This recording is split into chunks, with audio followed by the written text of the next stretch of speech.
Hey guys, so this is going to be a video that's going to go over the rest of the Constitution DBQ essay. So far, we have worked on your introduction, and you have or will be reading your introductions up out loud in class, and they're getting an idea of how well you worked on your introduction. So let's open up the image that we've been working on that explains the documents and the structure of the essay, right? And that's this right here. So here it shows you the overall idea of the DBQ was that they did not want to have a tyranny, whereas all the power in one. So we went over the documents and how federalism split the power into the states and the federal government. They went over document B, separation of powers, that the federal government was still too powerful, so they split it again into the judicial, legislative, and executive. So now, if you think about it, after just two steps, we have one, two, three, plus 13 state governments who have power. So that's 16 groups now who have power, which is again going away from the one, which is a tyranny. They continued their steps forward in terms of making sure that none of this power was abused by adding checks and balances to these three powerful branches, making sure the president, Supreme Court, and Congress all had powers over each other to guarantee that they would check each other's power to maintain the balance. And if the power is balanced, then it means that the power is not being abused. They realized that with Document D, Big State, Small State Compromise, that the legislative branch, Congress, was still way too powerful, way too many powers for one particular group to have, so they split that as well. And that came with the House of Representatives and the Senate. So after these four documents, what they made sure is that they had steps in place, like checks and balances, to make sure the branches um, checked each other's power, but they essentially just split. One, two, three, four, and 13, 17 different groups where the power is divided versus being one if it was a tyranny, which was overall what they wanted to avoid. Remember, the overall question of the DBQ is how did the writers of the Constitution guard or avoid or protect against having a tyranny? These are the four ways that documents A, B, C, and D. So your job was to do the introduction where you're supposed to write a hook, a short story where you make me think of injustice. Hopefully you did a good job of that. If you haven't, you could go back and rewrite it. The idea was to get the reader hooked into your story, thinking about injustice, thinking about abuse of power and how wrong it is. And in the background, you came in and you started giving us information about the main topics of this DBQ, which was this was after they won the revolution. They got rid of their what they believed was a tyrant, King George, and they never wanted to have that situation again. So when they wrote the Constitution, their attitude was, we need to avoid a tyranny. And here you should explain what a tyranny is and why it was such a big deal to them. They felt that people's rights were always abused when there was tyranny because all the power was in one and people would be hurt. So all the different things that they were working on to avoid tyranny. And then you told me how, which is the writers of the Constitution avoided tyranny by using federalism, separation of checks and balances, and small states, large state compromise, right? So that was your one paragraph, 8 to 10 sentences, the hook, the background, and thesis, one long paragraph. Now it's time to write the rest of the essay, which is three body paragraphs, the first body paragraph, second and third, and then of course your conclusion. Now, when looking over the documents, I added these metacognitive markers right here, the triangle, the square, the circle, and the diamond, to make you understand that these documents are the ones that you're going to write about over here. So in your thesis, you're telling me that these are the three reasons how they avoided tyranny. One is federalism, comma. Two is separation of powers slash checks and balances. That's the second reason, comma. And three, the large state, small state compromise. So as you can see with the metacognitive markers, it shows you that federalism, the triangle, is going to be the main idea of your first body paragraph because that's the first one that you listed here. If you look at the second body paragraph, it's both the square and the circle, document B and C, because you put separation of powers and checks and balances as your second reason how they avoided tyranny. And then the diamond, the big state, small state compromise, will be in your third body paragraph. So here you tell me that this is one reason they avoided tyranny. These two together are the second reason they avoided tyranny. And this is the third way they avoided tyranny. Now it's time to explain.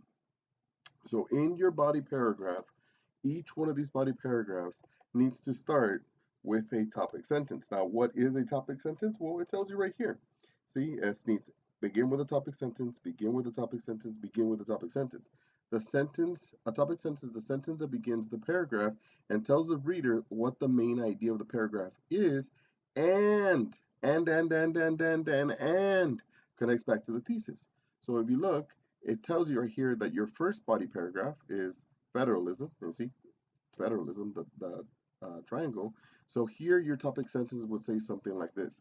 When the writers wanted to, when the writers of the Constitution got together, one of the most important things that they concentrated on to avoid tyranny was federalism. Okay, that's a topic sentence. It tells me that the writer was writing the Constitution, and it tells me that federalism was the way they avoided tyranny.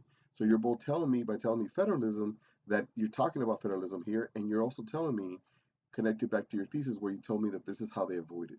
Second body paragraph, your topics are separation of powers and checks and balances. So here you would go, once federalism was implemented into the Constitution, they felt they had to go further in order to avoid a tyranny, and therefore they implemented separation of powers in the federal government, and then they added checks and balances to the three branches.